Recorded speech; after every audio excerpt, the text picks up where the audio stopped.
बहुत स्वागत है आप सभी का एक बार फिर से एमएलए हो तो ऐसा में। अब वक्त हो चला है 11 मापदंडों के आधार पर नामांकित उम्मीदवारों को परखने का। तो आइए एक बार फिर से आपको बता देते हैं क्या है हमारे ये 11 मापदंड।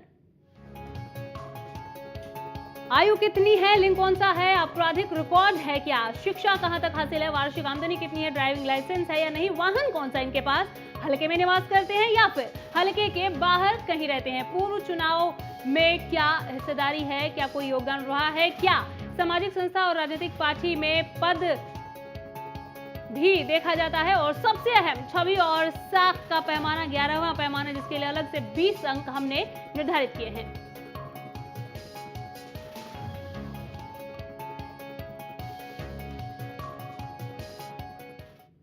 पानीपत शहरी से हमारे पास कुल 11 नॉमिनेशंस आए हैं। आइए आपको दिखाते हैं उन तमाम लोगों की प्रोफाइल है जिन्होंने पानीपत शहरी से अपना नामांकन भरा है। इन्हें अब 11 मापदंडों पर परखा जाएगा। अनिल शर्मा का नाम सबसे पहले। अगले उम्मीदवार धर्मपाल गुप्ता जी।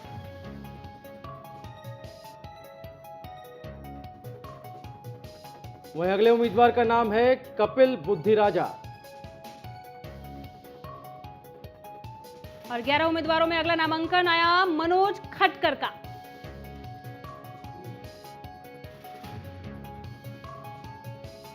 वहीं अगला नाम है प्रमोद कुमार विज।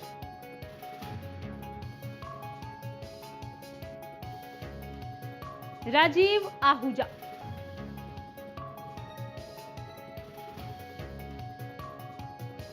अगले उम्मीदवार राजमल।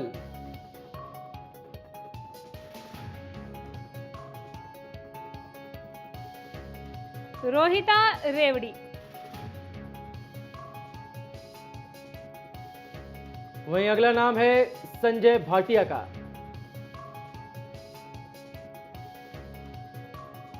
अगला नामांकन सुरेंद्र रेवड़ी।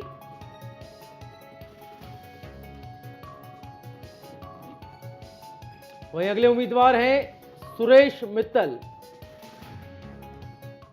नामांकन दिखाने के साथ ही हम आपको आगे बताते हैं इनमें से कुछ रैंडमली चुने गए प्रतिभागियों के विचार क्या क्या किस आधार पर वो खुद को इस काबिल मानते हैं कि वो क्यों हो सकते हैं पानीपत शहरी के सबसे बेहतर उम्मीदवार। और मैं मानता हूं कि पानीपत की जितनी मूलभूत सुविधाएं हैं वो पानीपत शहर के वासियों को नहीं मिल रही है। इसीलिए मैं चाहता हूं कि पानीपत का समुचित विकास हो, भ्रष्टाचार पानीपत से ख़त्म हो। मैं अपने आप को इसलिए बेहतर मानता हूं क्योंकि मैं एक ईमानदार आदमी हूं और मेरे अंदर एक लीडरशिप है कि मैं इस हलके का लीडर एमएलए होने के बाद मैं इनको सशक्त रूप से इनसे काम करवा सकता हूं। पानीपत एक ऐसा शहर है जिसमें कोई सरकारी कॉलेज नहीं, कोई सरकारी अस्पताल की व्यवस्था नहीं, कोई इंस्टीट्यूट कोई नहीं है पानीपत में। बस स्टैंड का बुरा हाल है, लाइट का बुरा हाल है, और यहाँ के कानून व्यवस्था की स्थिति इतनी ख़राब है कि जिसको हम कुछ कह नहीं सकते। मैं पानीपत क्षेत्र से शहर की जनता को ये संदेश देना चाहता हूँ कि मैं बेहतर उम्मीदवार इसलिए अपने आप को अधिक मानता हूँ क्योंकि एक तो मैं युवा हूँ, मुझ में काम करने की क्षमता बाकियों से अधिक है, और मेरा एक सपना है कि कोई भी विधायक या मंत्री किसी चीज़ का मोहताज ना हो।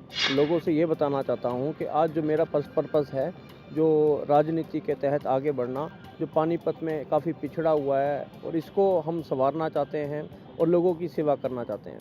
और हमारा उद्देश्य है यहाँ भाईचारा भी बना रहे और सभी जितने भी नौजवान साथी हैं उनको राजनीति में आने का मैं आग्रह भी करूँगा। अगर पानीपत की जनता मुझे ये अवसर देती है कि मैं यहाँ से विधायक बन सकूं, तो पानीपत हलके की जनता की आवाज़ बनकर, क्योंकि पानीपत हलके की जनता भ्रष्टाचार से त्रस्त है, पानीपत में बढ़ती आपराधिक गतिविधियों से त्रस्त है। तो आपने कुछ उम्मीदवारों के विचार जाने और ये भी देखा कि पानीपत शहरी से कौन से 11 उम्मीदवारों ने एमएलए हो तो ऐसा के लिए अपना नामांकन दाखिल किया। इन 11 नामांकनों में से हमने पहली स्क्रीनिंग में 10 मापदंडों के आधार पर टॉप 10 उम्मीदवारों का चयन किया है। आइए जान लेते हैं इनमें से किसे कितने नंबर मिले हैं 10 मापदंडों के आधार पर। पहला नामांकन टॉप 10 तक पहुंचने वाले उम्मीदवार अनिल शर्मा जी। लिंग, आयु, शिक्षा, हल्के में निवास, वाहन लाइसेंस, आपराधिक रिकॉर्ड, पूर्व चुनाव, राजनीतिक पद, वार्षिक आय, इन सभी 10 मापदंडों के आधार पर 54 अंक इन्हें हासिल हुए। छवि और साख का कॉलम खाली, जिसके अंक आपको बाद में बताएंगे। लिंग के लिए 3 अंक, आयु में 9 अंक, 6 में शिक्षा में 6 अंक, 5 अंक हल्के में निवास के लिए, वाहन के लिए 7 अंक, 5 अंक आपराधिक रिकॉर्ड और लाइसेंस के लिए, पूर्व चुनाव के लिए 3, राजनीतिक पद में 5 और वार्षिक आय में 6 अंक हासिल हैं शर्मा जी को।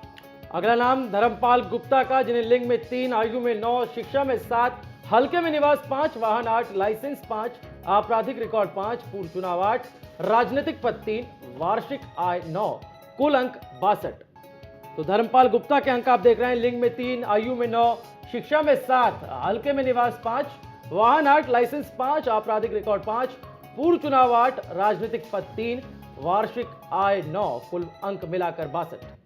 और टॉप 10 तक कपिल बुद्धिराजा ने भी अपनी जगह बनाई है। लिंग के लिए 3, आयु में 7, 5 अंक, हल्के में निवास और शिक्षा के लिए, वाहन के लिए 7, 5 अंक, लाइसेंस और आपराधिक रिकॉर्ड के लिए भी 8 अंक, वार्षिक आय, राजनीतिक पद और पूर्व चुनाव तीनों में ही 61 अंक हासिल होते हैं बुद्धिराजा को। एक बार फिर से कपिल बुद्धिराजा का स्कोर कार्ड टीवी स्क्रीन पर आपके सामने। पहले 10 मापदंडों के आधार पर सभी उम्मीदवारों का स्कोर कार्ड देखते हुए छवि और साख का कॉलम आप खाली पाएंगे, जिसके अंक बाद में बताएंगे। वहीं अगला स्कोर कार्ड है प्रमोद कुमार विज का, जिन्हें लिंग में 3 अंक मिले हैं, आयु में 9, शिक्षा में 7, हल्के में निवास 5, वाहन 7, लाइसेंस 5, आपराधिक रिकॉर्ड 5, पूर्व चुनाव 3, राजनीतिक पद 8, वार्षिक आय 9, कुल अंक मिलाकर होता है 61।